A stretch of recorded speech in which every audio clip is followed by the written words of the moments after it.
Bienvenidos.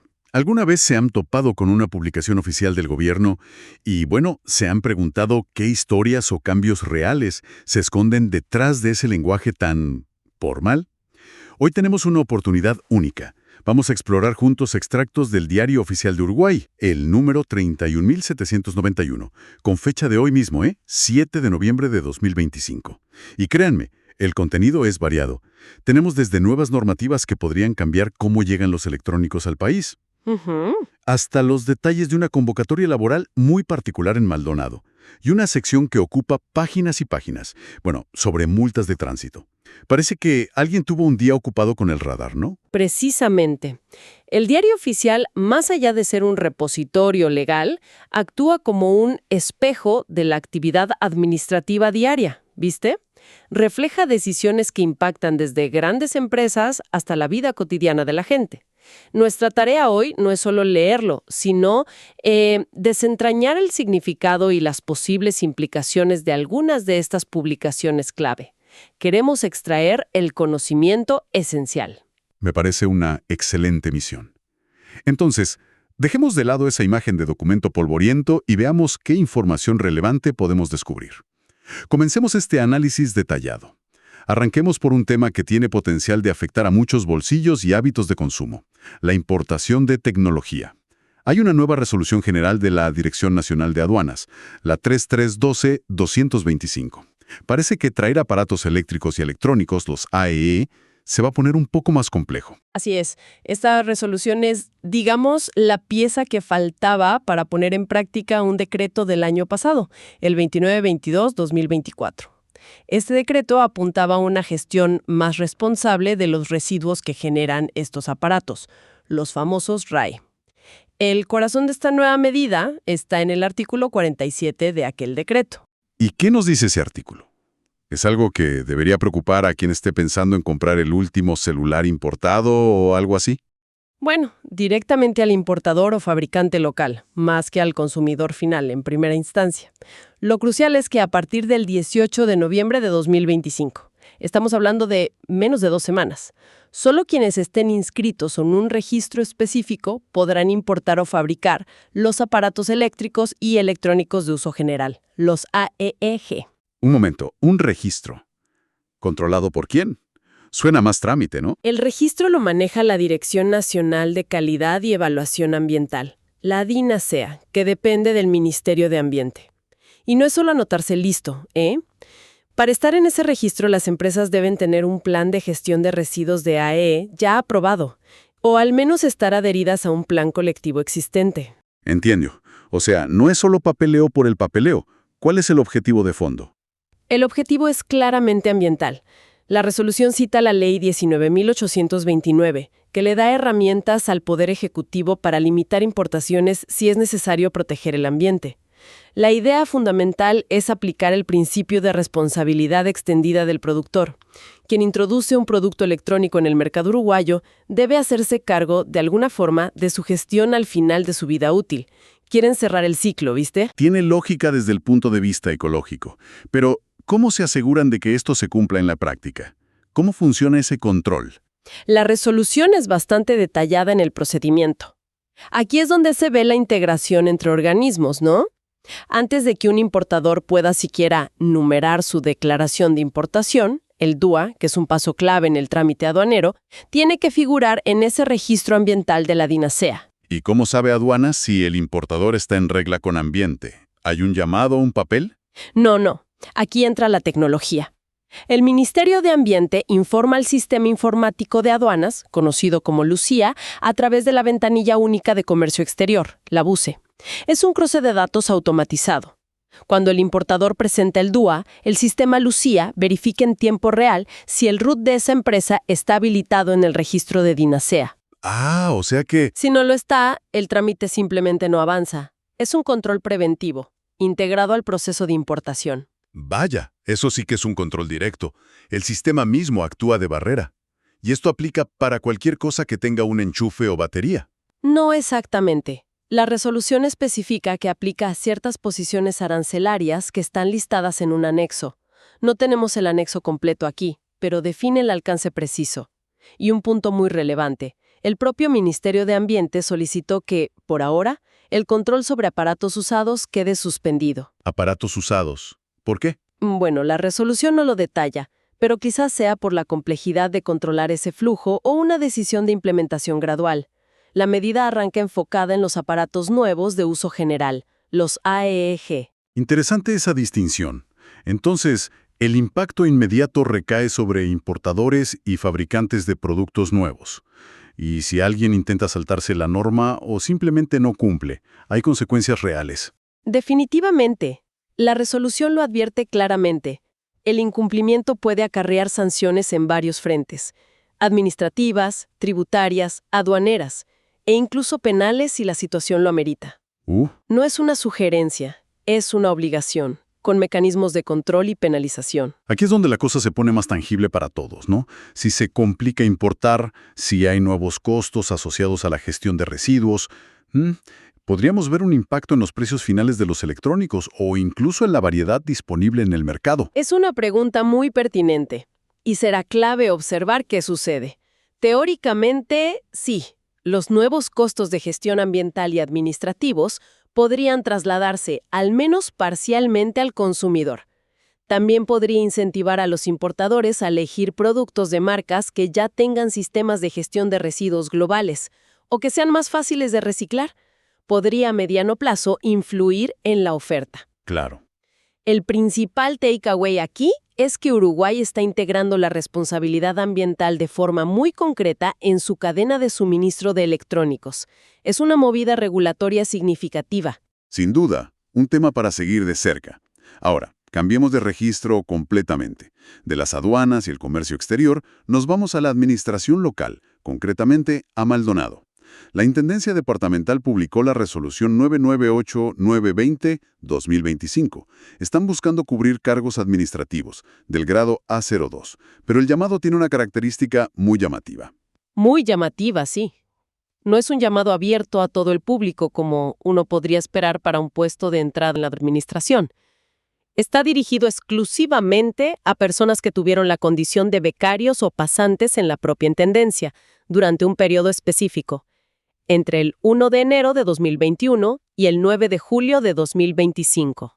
Hay una salvedad para convenios específicos, pero la regla general es esa. ¿Y por qué esa restricción? ¿No iría un poco en contra del principio de igualdad de oportunidades para acceder a cargos públicos? Bueno, la resolución ofrece una justificación explícita. Argumenta que la Intendencia invirtió recursos y tiempo en la formación y capacitación de estas personas mientras eran becarios o pasantes. Ahora busca capitalizar esa inversión y aprovechar la experiencia y conocimiento que ya adquirieron sobre el funcionamiento interno. Lo ven como una forma de retener talento ya formado y ofrecerles una vía de ingreso más permanente. Es una estrategia de recursos humanos, digamos, muy definida. Entendido.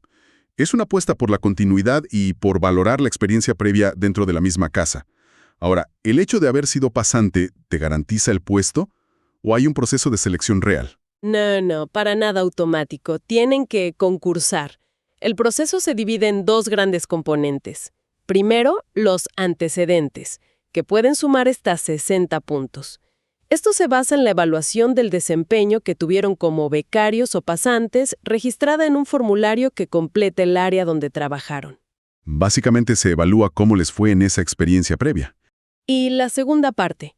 ¿Una entrevista? La segunda parte son los méritos, que valen hasta 40 puntos. Y esta es una prueba de conocimiento teórica. Y aquí hay un detalle importante. Se exige obtener un mínimo de 20 puntos en esta prueba para no quedar eliminado del concurso, independientemente de lo bien que les haya ido como pasantes. Hay que demostrar conocimiento actual. Entiendo. ¿Y qué tipo de conocimientos se evalúan en esa prueba? ¿Algo muy específico de Maldonado o más general? Cubre temas fundamentales de la administración pública uruguaya y municipal. El temario incluye el reglamento de actuación administrativa, el reglamento de licencias, el estatuto del funcionario público, el código de ética en la función pública y normativas sobre el expediente electrónico. Son las reglas básicas del juego para trabajar en el Estado, digamos. Y un dato interesante y positivo para los postulantes, la resolución indica que se les entregará el material de estudio al momento de la inscripción. Eso es una ayuda considerable. Definitivamente. Les dan las herramientas para prepararse. Ahora, leí en la resolución algo sobre cupos reservados. ¿Cómo funciona eso en este llamado tan particular? Sí, y es un aspecto crucial porque muestra cómo se aplican las leyes nacionales de acción afirmativa a nivel local, incluso en un llamado restringido como este. La resolución reserva cupos específicos, un 8% de los cargos para personas afrodescendientes, según la Ley 19.122. 8%. Ujú. Un mínimo del 4% para personas con discapacidad, Ley 18.651, y un 1% para personas trans, según la Ley 19.684. ¿Y cómo se implementa en la práctica? Si alguien aplica un cupo, compite solo contra otros del mismo grupo. Se crean lo que llaman listas de prelación específicas, una para cada uno de estos grupos. Quienes se postulan a un cupo pasan exactamente por el mismo proceso de evaluación que los demás, la valoración de antecedentes y la prueba de méritos. Para que el cupo sea efectivo, deben cumplir con los requisitos formales. Claro, como presentar una declaración jurada de afrodescendencia o un certificado de discapacidad del MIDES. Y, por supuesto, alcanzar el puntaje mínimo requerido en el concurso. ¿Y si alguien se postula a un cupo pero no queda seleccionado por esa vía? ¿Pierde su oportunidad general? No, y eso es importante aclararlo. Si una persona se postula a un cupo y no resulta seleccionada a través de él, quizás porque hubo otros postulantes al mismo cupo con mayor puntaje, igualmente participa en la lista general con el puntaje total que obtuvo. Postularse a un cupo no le resta chances en la competencia general. Al contrario, le da una vía adicional de ingreso si cumple los requisitos. Ah, bien. Es un sistema de doble oportunidad para fomentar la inclusión. Exacto. Queda claro que hay un esfuerzo deliberado por cumplir con las normativas de inclusión vigentes. Más allá de los cupos, ¿qué otros detalles del proceso menciona la resolución? Algo sobre quién evalúa. Sí, menciona la conformación de un tribunal evaluador, que es interesante por su composición. Incluye representantes de áreas clave como prosecretaría general, gestión humana, administración documental y también un delegado del Sindicato de Empleados Municipales, ADEOM. La presencia del sindicato sugiere una búsqueda de transparencia y garantías para los postulantes, ¿no? La participación del sindicato es relevante, ¿sí? ¿Algo más sobre cómo eligen al final? Se establece que se elaborarán listas finales ordenadas por puntaje total, sumando antecedentes y méritos. Las designaciones se harán según las necesidades del servicio que tenga la intendencia y el perfil específico requerido para cada puesto vacante. Incluso se menciona que se podría considerar la residencia del aspirante al momento de asignar el destino.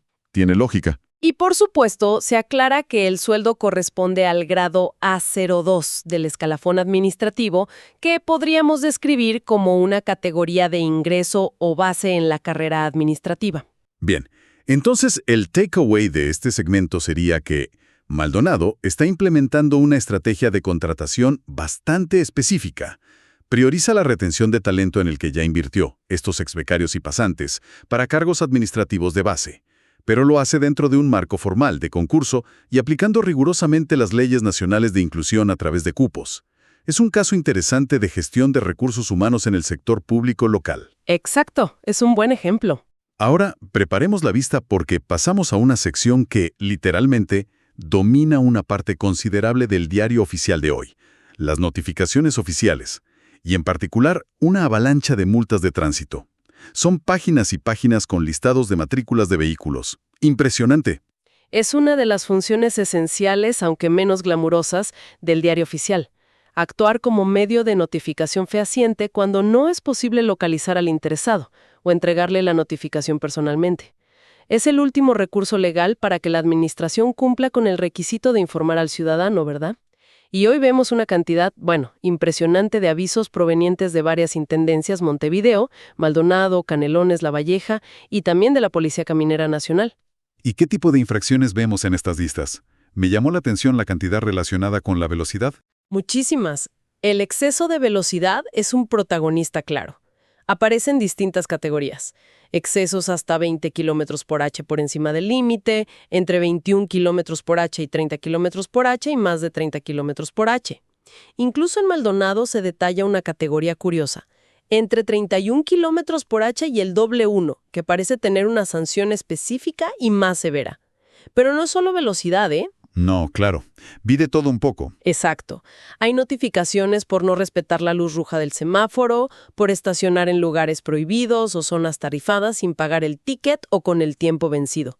También por uso indebido de la vereda con vehículos, una infracción recurrente. Otras son por falta de documentación, como no tener licencia de conducir o tenerla suspendida. Ujú. O incluso circular con la matrícula en mal estado o deteriorada. Hasta hay notificaciones por vehículos abandonados en la vía pública o que fueron retirados por grúas, los guinchados. Es un catálogo completo de infracciones viales, pero hay una que parece repetirse hasta el cansancio, ocupando páginas enteras, sobre todo en los avisos de Montevideo y Maldonado. Se refiere a circular con deuda de patente. ¿Qué significa esto exactamente? Te pueden multar por deber el impuesto anual del auto. Sí, y el volumen de notificaciones por esta causa es realmente notable. Se basa en normativas como el artículo 707 del SUSIVE, el Sistema Único de Cobro de Ingresos Vehiculares, o el artículo 9 de su texto ordenado. Las resoluciones que publican estas listas, por ejemplo las de Montevideo, especifican la sanción: una multa equivalente al 25% del valor total de la patente anual de ese vehículo. Un 25% del valor de la patente como multa por circular debiéndola, eso explica la cantidad de páginas. Es una sanción económica importante, sumada a la propia deuda, claro. Exacto. Y el hecho de que se publiquen listados tan extensos sugiere dos cosas, ¿no? O bien es una infracción muy común, indicando un posible problema de cumplimiento con el pago de la patente por parte de muchos conductores, o bien las intendencias están poniendo un énfasis muy fuerte en fiscalizar y sancionar esta falta específica, quizás como medida para incentivar el pago del tributo. Podría ser una combinación de ambas. Es un dato muy revelador sobre la gestión tributaria y el control vehicular a nivel municipal. Si alguien encuentra su matrícula en una de estas interminables listas, ¿qué puede hacer? ¿Ya es una sentencia firme? No necesariamente. La publicación en el diario oficial es precisamente la notificación formal que abre un plazo para ejercer el derecho a defensa. Las propias notificaciones suelen indicar este plazo, que comúnmente es de 10 días hábiles a partir del día siguiente a la publicación. Durante ese tiempo, el interesado puede presentar sus descargos, es decir, sus argumentos o pruebas para refutar la multa o justificar la situación. O sea, hay chance de defenderse. Claro. Maldonado, en algunas de sus notificaciones de multas, incluso provee una dirección web específica para realizar estos descargos online, lo cual agiliza el proceso. O sea, la publicación es el aviso para poder defenderse si uno cree que tiene razón o que hubo un error. Es parte del debido proceso administrativo. Correcto. Es el mecanismo que garantiza que, aunque no se te haya podido notificar personalmente, tengas la oportunidad legal de responder antes de que la sanción quede firme y sea exigible. Para completar este panorama de notificaciones oficiales, vimos también un aviso de naturaleza diferente, ¿verdad? Proveniente del Poder Judicial. Sí, un edicto de un juzgado letrado de familia de Montevideo. Este tipo de avisos son también habituales. En este caso, se trata de un llamado a interesados en un juicio sobre disolución y liquidación de una sociedad conyugal de bienes. Se cita a quienes puedan tener interés a presentarse en un plazo de 60 días. Es otro ejemplo claro de cómo el diario oficial sirve como plataforma para comunicaciones legales formales que necesitan tener una difusión amplia y oficial. Entonces, el gran insight de este bloque es que el diario oficial actúa como el gran tablón de anuncios formal del Estado. Y una parte enorme de esos anuncios son sanciones. La escala de las multas por deuda de patente, en particular, revela un punto de fricción o de énfasis importante en la relación entre la administración, especialmente municipal, y los ciudadanos en cuanto a obligaciones tributarias vehiculares. Exactamente. Muestra la maquinaria de la administración en su función de control y sanción a gran escala. Bueno, hemos hecho un recorrido bastante completo por algunos de los contenidos destacados del Diario Oficial de Uruguay de hoy, 7 de noviembre de 2025. Pasamos de una regulación ambiental con impacto directo en el comercio de electrónicos a una estrategia de contratación pública muy focalizada en Maldonado que busca retener talento e impulsar la inclusión. Y terminamos en el día a día de la fiscalización con esa marea de multas de tránsito, especialmente las vinculadas a la deuda de patente. Queda patente, nunca mejor dicho, ¿no?, que estas publicaciones, que a primera vista pueden parecer áridas o burocráticas, son en realidad una ventana fascinante a cómo opera el Estado. Muestran la diversidad de sus acciones, desde la política macroambiental hasta la gestión micro de una infracción de estacionamiento. Todo coexistiendo en el registro oficial de un solo día. Nos da una fotografía instantánea de la complejidad administrativa. Totalmente de acuerdo. Y como siempre, analizar estos documentos nos deja con preguntas resonando, ¿verdad?